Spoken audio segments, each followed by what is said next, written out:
I used to think that being chosen was the same as being loved. I do not think that anymore. Today, I am sharing 8 things that I've had to unlearn to become the person that I am today. Not the person that I thought I'll be, and definitely not the person everyone needed me to be. Some of these things I have fully unlearned, and some of them I'm still in the process of unlearning. So let's dive right into the episode. If this is your first time here, hi, my name is Jubilee, and welcome to Conversation with Friends.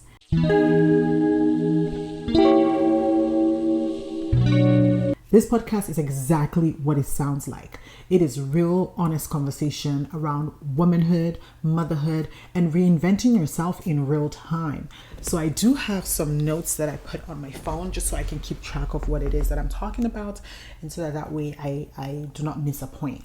One of the first things I've had to unlearn and kind of learn as well, and this I have to give credit to therapy, which has really helped me, is that boundaries don't make you difficult, they make you sane. Oh my God, I truly believe that, because as a recovering people pleaser, I did not know how to set boundaries, but then as I'm unlearning now, I'm learning that it's like I was able to set boundaries, but I did not know how to uphold it, because I always thought that they were supposed to uphold the boundary. It's almost like I felt like I was giving them instructions for my life, and I expected them to follow those instructions, but I realized that that's not how boundaries work.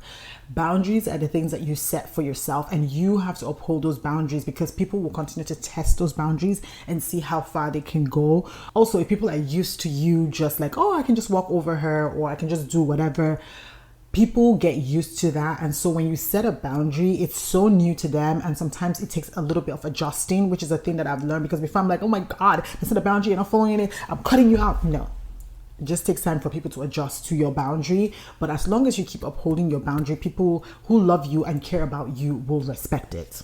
One of the things that I wrote here, because I was like, unpopular take, I don't know if it's an unpopular take, but people pleasers will always say setting boundaries makes you selfish. They won't understand it at first, and that discomfort is gonna make them uncomfortable. Okay, so, and it's so true. Like when somebody's a people pleaser and they feel like, oh my God, you have too many boundaries, you have this, you have that.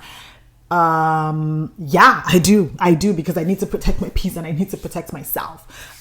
For me, especially, one of the biggest ones I had was I will literally leave my phone ringing. I will never put my phone on silent. Like my phone was never on silent. You could call me at 3 a.m. right? And I will pick up. And I did not understand why I did not want to turn off my phone. And as I was talking to my therapist, I realized that I kept on, because she asked me and she said, so why do you have your phone on all the time? Like, why can't you just put it on silent when you're going to sleep, so that way you can actually rest? And I'm like, oh, but what if my friend needs me? What if someone needs me? What if they need to call me? And she's like, well, if it's an emergency, they can call 911. And I said, but what if it's not like a 911 emergency? Then she's like, and then it's not an emergency. You know what I mean? She's like, it's Jubilee, everything can wait until the morning, right? And rightfully so. Yes, there's things that are emergencies where people really want to talk to you or get across to you. But she's like, if it's not something that requires, if it's not something that's life or death, they will be okay. They will be okay without you for those few hours until you wake up. And so I had to start to learn to put my phone on silence. And now I can't even remember last time I had my phone on a ringer, because it made me feel so good, because I was able to have that time to myself. So usually I just my phone goes into full on focus, right? By 7 p.m. where it's like, you can't call me, you can't text me or whatever. I mean, my close friends and stuff, every now and again we'll talk past that time if we're on the phone or FaceTime. But at 7 p.m.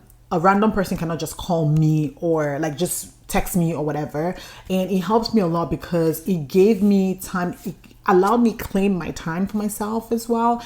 And it helped me let go of that feeling of that first daughter feeling of you have to be there for everyone, and you have to be everything to everyone all at once. And being a mother did not even help me with that, because bro, it just kind of brought out that feeling, because now there's this person that you have to protect, this person that you have to take care of. And I was like, oh my God, I need to make sure he's okay. I need to make sure he's this. I need to make sure he's that.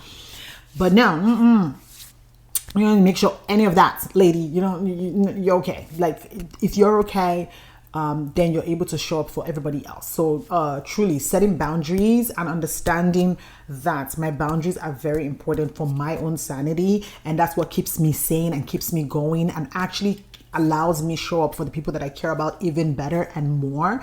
That really, really changed the trajectory of my 30s. The next thing I had to unlearn was I don't need to replay every conversation in my head. Oh my God.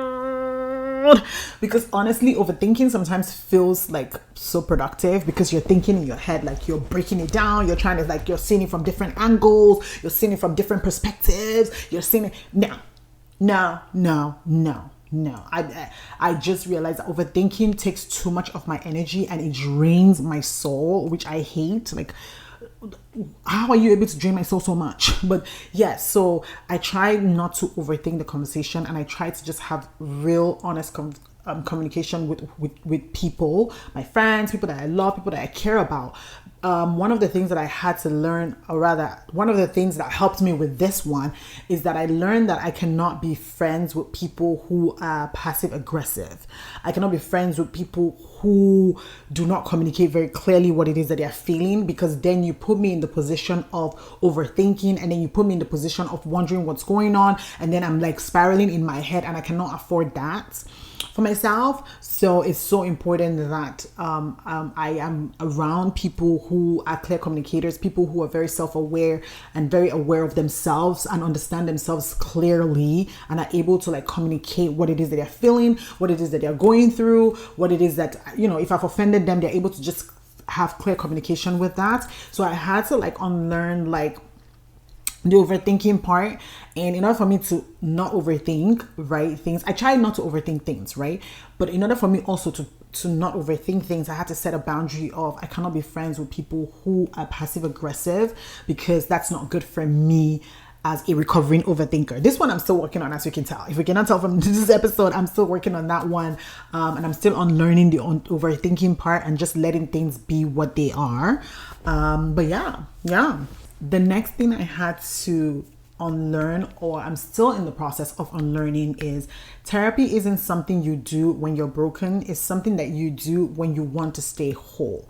And this one, honestly, I had to like really sit with, because I always thought that to go to therapy, again, I'm Nigerian, I'm from an African home, and if we know anything about Africans and if you know anything about Nigerians, they will do anything but go to therapy. They will do anything but go to therapy. Even when I spoke to my family and to my mom that I'm going to therapy, and I told her how much I'm paying for, my mom's like, come and talk to me. Give me that money. What are you talking about? You're talking to somebody and you're paying that. I said yes, because they're professionals, obviously. Yeah, duh. But this one, I really had to unlearn that therapy is the thing that you do when you're in a bind. But I'm learning now that therapy is the thing that you do even when things are okay. Sometimes it's almost like a maintenance for your life. You know how you go, you know, you get your hair done, you get your nails done and all of that.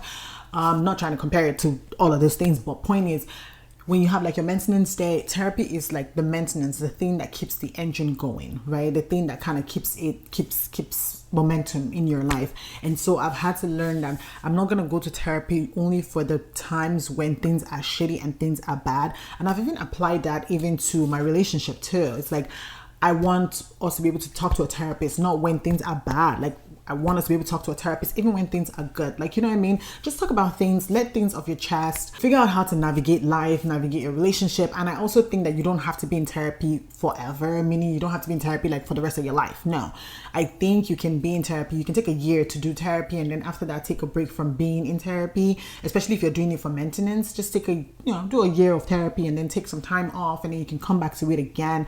You know, I don't know, maybe 3 years. Treat it like you're going to get a pap smear. How about that? You come back every 3 years, and again, you do it for another year, and then you see what's lurking in the corners, things that you do not even know are there, things that you might have suppressed that you do not even know you did. So I am a huge advocate for therapy. I really am. And again, like I said, you do not have to be in therapy for the rest of your life, but treat it like you're going to get a pap smear. You're going, do it for a year. You take maybe 3 years off, maybe you take 2 years off, and then you come back again and you do it for a year. Now, if you're dealing with mental health issues, you definitely should see a professional, for sure. Like, you should actually see a professional for it. So I'm not giving medical advice. I'm just talking about therapy as a maintenance strategy for your life. Another thing also I have here is, plan changing doesn't mean you failed, because bro, let me tell you something. Coming from a Nigerian household and as a first daughter, Okay, I was raised on excellence. I know, I know Nigerians, we can be very quirky, but the truth is, I was raised in that home of like excellence. My dad was like, my dad was just like that guy. You know what I mean? Like everybody knew him for being so smart, being excellent at everything that he does. My dad's like excellence. Like when I told you that man is smart, he is smart. He has the awards, he has the accolade. Listen. He knows his shit, okay? And so coming from that home, and then I went to my dad's alma mater. The moment I walked on campus, they were like, oh my God, are you gonna be, oh my God, I know your dad. I'm like, bro, let me tell you something. I'm not even studying what my dad is studying. First of all, let's start from there. Because this girl is going to go study theater. This girl is gonna, you know what I mean? This girl wants to study film. So let's start from there. Anyways, but letting go of plans that since I was 8 years old, I had like this big plans for my life and the things that I wanted to do. And I used to tell my grandpa how I'm going to build him a big house and how I'm going to buy him private jets and how I'm going to do this, how I'm going to do that, how I'm going to blah, blah, blah. I'm going to turn this around. I'm going to make his life this. I'm going to make his life better. All of these things. But I had to learn that if something is not working and you've tried it over and over again, you can pivot. You can change strategy. Like you do not have to keep going at the same thing, because sometimes life has other opportunities waiting for you, but because you're not able to open yourself up to it, life is like, hey, God is like, hey, look, I have all these things for you, but because you're so focused on the thing that you think is right for you in that moment, you miss out on the big opportunities. So I've learned if something is not working, it doesn't mean that I have failed at that thing. It just means that thing is not working. Right? And I can go in and re-strategize. I was listening to a short clip actually from Selim King, where he was talking about setting goals. And he said, if you set a big goal for yourself and you say, you know what, I'm going to post for 30 days, every day for 30 days. He says, and if you feel like you're getting tired and you feel like you don't have the motivation to do it, how about you reduce the goal? Instead of completely stopping or completely saying, oh my God, I failed, and going back to zero, how about you say, you know what, let me shoot one episode a week instead. Instead of every day for 30 days, let me shoot one episode a week and see how I feel about it.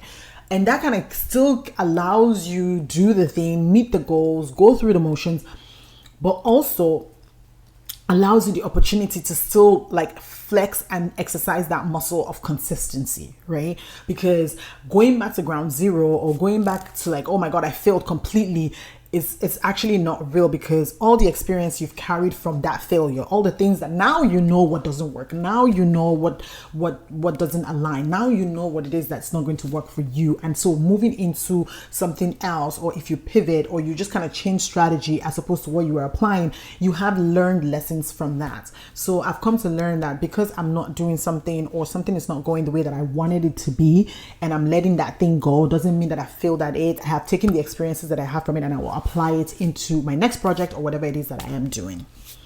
Another thing that I've learned is good enough isn't good enough. I am a perfectionist. Like, I am a perfectionist at my core. I want things to be a certain way. Like, I want things to be aesthetically beautiful, pleasing. I want it to be perfect. So usually when I work on a project or I'm working on something, I want it to almost be perfect before I put it out. This year especially, I think is when I've really, really been exercising the muscle of understanding that perfectionism does not exist, because perfectionism is the cousin to procrastination. Perfectionism is the cousin to procrastination. Every time you want something to be perfect, every time you want to get to that place where it's going to be perfect, it's going to be great, it's going to be this, you will keep on procrastinating whatever it is that you're doing. And unfortunately, the truth is, it will never be perfect. Yeah, I'm learning that this year. It will never be perfect. It will never be perfect to you, because it will just never be perfect, because you will never attain that thing that you see, because you will always find something. Again, I'm speaking from my own experience as a perfectionist, as a recovering perfectionist. You will always find that one thing that needs to be tweaked, that needs to be changed. And another thing that I'm learning also is perfectionism is not just in a project, right? Sometimes, like I had referenced in my previous points, like I will have something, I'm like, oh, I'm going to shoot for 30 days, right? And unfortunately I missed one day. And because I missed one day, right, instead of me just continuing the next day and just keep going, instead I'm like, now I have to start from scratch. Now I have to start all over again, because it's no longer 30 days. But I do have slight OCD too. So there's also that too. But then I'm like, I want to start all over again. Like, it's like, no, you don't need to start all over again. Like, let me give you the reference of, now I'm beginning to sound like Sincere from Love Island. Let me give you the reference of when they give you antibiotics to take in the hospital. And when you take the antibiotics, when you miss like a day or you miss the 12-hour mark, because they usually tell you, oh, take it twice a day, every 12 hours. You miss the 12-hour mark, the doctor will tell you, yeah, you don't need to start all over again. Just drink the next dose. Nothing's going to happen. You ain't going to die. Just take the next dose and just continue from there and keep counting with that. And so I want to add that to say, like, perfectionism is literally not real, and it will actually make you procrastinate on everything that you need to do, which then leads to you not even doing the thing at all, and then which then leads to you losing the motivation to do the thing. And before you know it, a year has gone by. Before you know it, 2 years have gone by. Before you know it, it's been 5 years since you decided you wanted to do this thing and you haven't done it. Again, I'm speaking to you as a recovering perfectionist. Yeah, like a full-on recovering perfectionist. Another thing that I'm unlearning/learning is that patience and consistency go hand in hand. Let me explain. So, there's moments when I've been working on like certain projects, or I've been working like with certain people, and I just want to get like instant gratification. I just want that thing to happen. I want it to become great tomorrow. Like, I don't want to give it time. I want it to just be this great thing by tomorrow. Like, I get frustrated as to why it's not doing what it needs to do. Like, why are my numbers not up? Why am I this not up? Why am I not, like, you know what I mean? I'm putting so much effort into the content itself.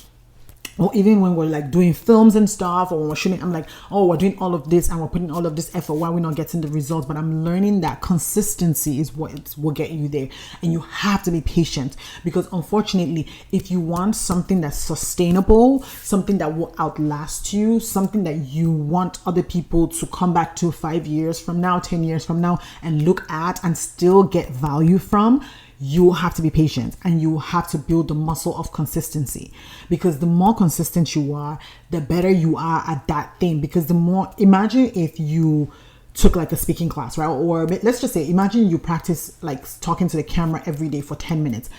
Tell me how in a month, there's no way you will not be better at speaking to the camera than you were on day one, right? If you consistently show up and you actually put in the work, you will get better at it. Now, when you become better at it, you become a master of that thing, right? But not only do you become a master of that thing, now you become patient and you're building sustainable things. Because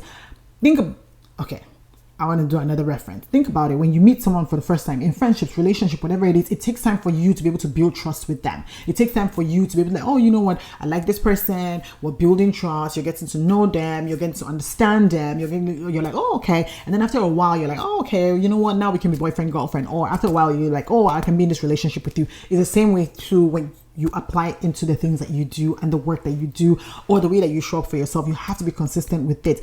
Even you have to build trust with yourself. You have to trust that you will keep the words that you will keep the promises that you make to yourself. You have to build on that, get to that point. And then if you're building, like, obviously, if you're shooting content or doing things, people have to build trust with you. They have to like see your content, listen to your content, find value in your content, trust the things that you're saying, trust that what you say is what it is. Like, there's integrity in the words that you have, there's integrity in the way that you do things. So again, I think patience and consistency are the things that will get you far. Why? Because you'll be able to build sustainable systems that just kind of help you grow. Truly, because for me, like I said, I just struggled a lot with instant gratification. I wanted everything now, and I wanted it right now. Amazon right now. I want it here by 4 p.m. I want it right now. And that's not how it works, because if you speak to the people who have gone viral, truly, people who have gone viral for so many things, they will tell you, like, after the virality of it, like, people moved on. Like, people just kind of moved on and, you know, whatever, because they didn't have anything else to offer after that. But now, if you've built systems in place, right, and you go viral, let's say, right, there's videos that people can go back to. There's things that people can go back to and look at and be like, oh, okay, you know what? This person has done the legwork. This person has done this. This person has done that, you know? And I mean, I understand too, we live in a society where it's like instant gratification is like such a big thing, where it's like, if you're not doing the numbers, if you're not producing, then that means you're not really doing the work. And I understand that, but I promise you, sustainable systems are the best for your personal life, for your business life, and just the way that you navigate life. Another thing that I'm unlearning, and this one is such a big thing for me, especially in friendships, is that how long you've known someone isn't an excuse for how they treat you. And let me help you here, because we're being taught that loyalty means staying. Psychology calls that the sunk cost fallacy. It's just saying, right? I used to make so many excuses for people who hurt me. For me, for so many years, I used to always give people benefit of the doubt because of the years of friendship invested. And like I said, psychology calls it, which I'm so glad I found the word for it. The psychology calls it the sunk cost fallacy.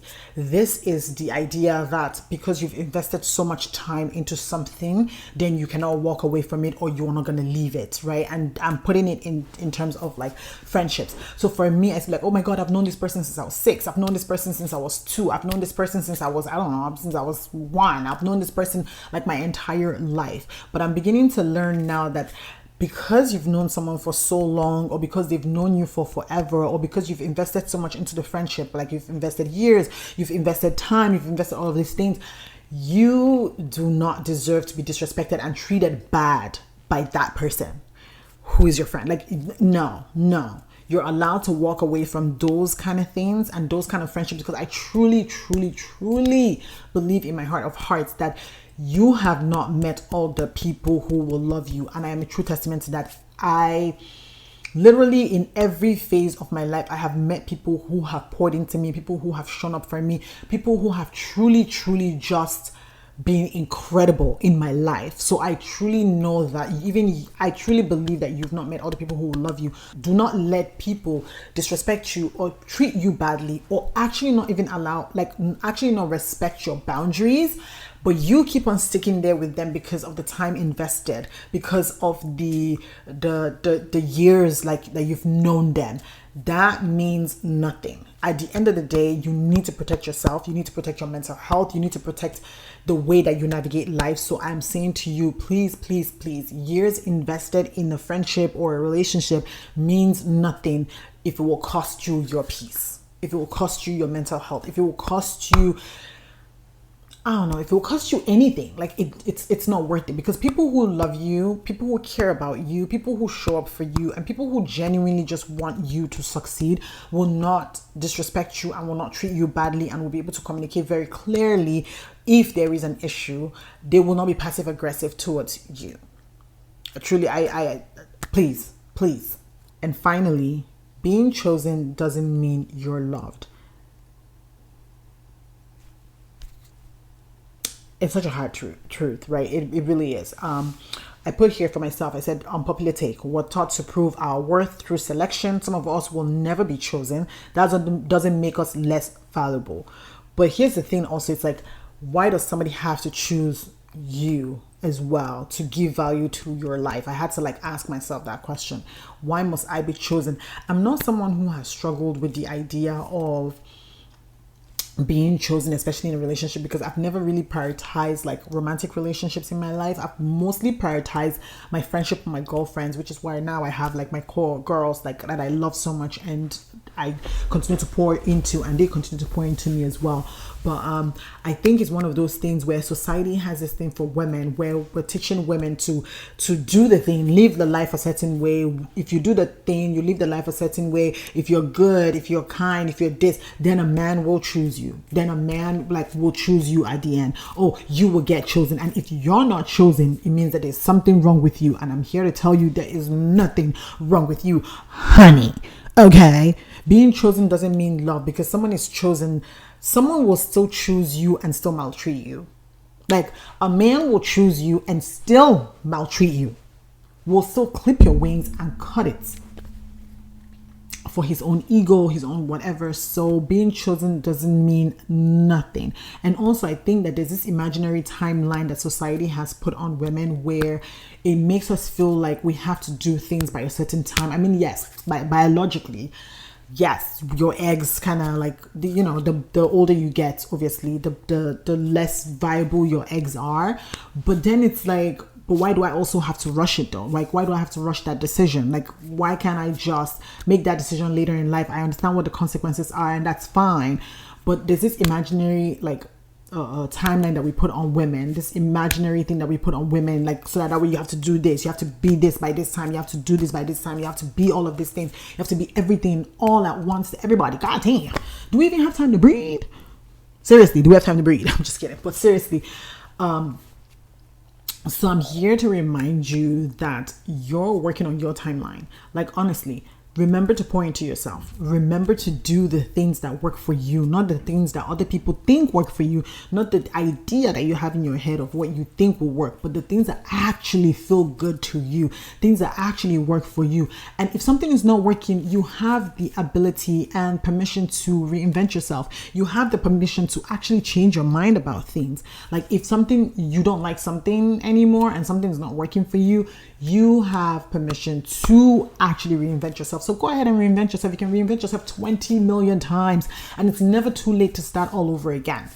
This is the truth. Never too late to start all over again. So I'm saying to you, you have permission to live your best life, do the things that work for you, do the things that make you happy. And I truly, truly hope that some of these points resonate with you. And a lot of these points that I've made today and a lot of these unlearnings, honestly, are not things that happen all at once, are things that I've just been learning as I go generally in life. And especially because once I stepped into my 30s, I don't know, I just became a whole different woman, and I just wanted to be better, and I wanted to show up for myself even more and pour into myself and kind of like just learn me, like learn about me, the things that I like, the things that I enjoy, how I like to navigate life. And it's been just beautiful. And I'm saying to you that just take one thing at least, right? Take one thing that you want to focus on and you want to be able to pour into yourself for, and do it for you, not for anybody else. I truly hope that this episode inspired you. And if you watched this episode and immediately thought of someone and said, this person would definitely benefit from this, please do not forget to share, send it to them. Let's get the conversation going. Let me know in the comment section one thing you're currently unlearning in your life, or something new that you're actually learning and applying in your life. Do not forget to subscribe. Do not forget to like. Do not forget to share as well. And I will see you on the next episode. Take what you would and leave what you won't. And I will see you on the next episode.